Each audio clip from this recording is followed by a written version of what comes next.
बाजत आवे सहनैया की बाजा हो, आनत आवेला निशान।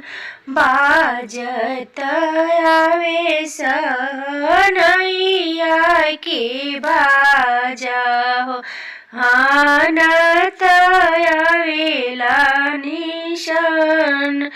राम लखन दुनु बिहसत आवेले, पूछत ऋषि के दुआर। राम लखन दुनु बिहसत आवेले, पूछत ऋषि के दुआर। ऋषि के दुआरवा हो बारी फूलवारी हो, से हो रुनावल फूलवारी। ऋषि के दुआरवा हो बारी फूलवारी, से हो रुनावल फूलवारी। जब बरियतिया दुआरवे पर उतरेले, चिड़िया कलश लिहले खड़।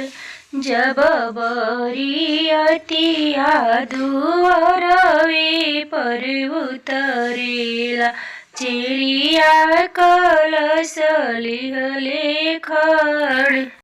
के करहु तू ही चिड़िया लौड़िया हो, के कर कलश लिहले खड़। के करिहु तू ही चिड़िया लौड़िया हो, के कर कलश लिहले खड़। राजा जनक जी के चिड़िया लौड़िया हो, सीता के कलश लिहले खड़। फिरी जाऊँ आजन, फिरी जाऊँ बाजन, फिरी जाऊँ साजल बरियत। फिरी जाऊँ आजन, फिरी जाऊँ बाजन, फिरी जाऊँ सजल बरियत। ऐसन सीता से ब्याह नहीं करबो, जिनी करे चिड़िया के काम। बाजत आवी सहनैया की बाजा हो, आनत आवेला निशान। बाजत आवी सहनैया की बाजा हो, आनत आवेला निशान। जब राजा रामचंद्र मड़वे में अइले, नाउनी चौकाउरे।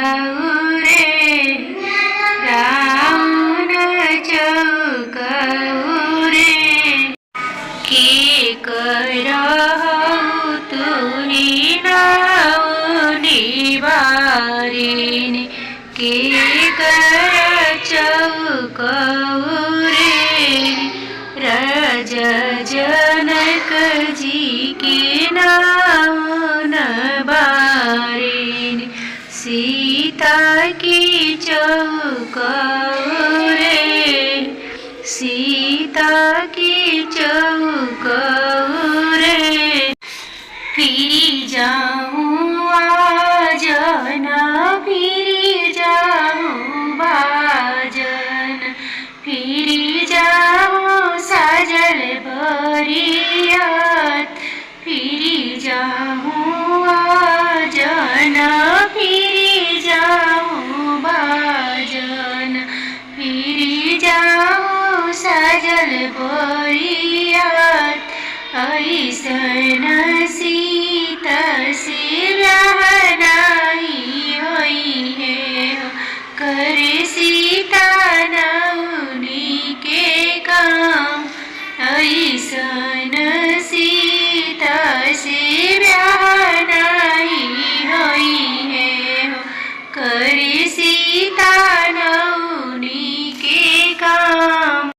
जब राजा रामचंद्र कोहबर में गए सरहाजी कोहबर उरे जब राजा रामचंद्र कोहबर में गए सरहाजी कोहबर उरे के कराऊ तू दिया पतलिया के कर कोहबर उरे के कराऊ तू दिया पतलिया के कर कोहबर उरे राजा जनक जी के दिया पोतरिया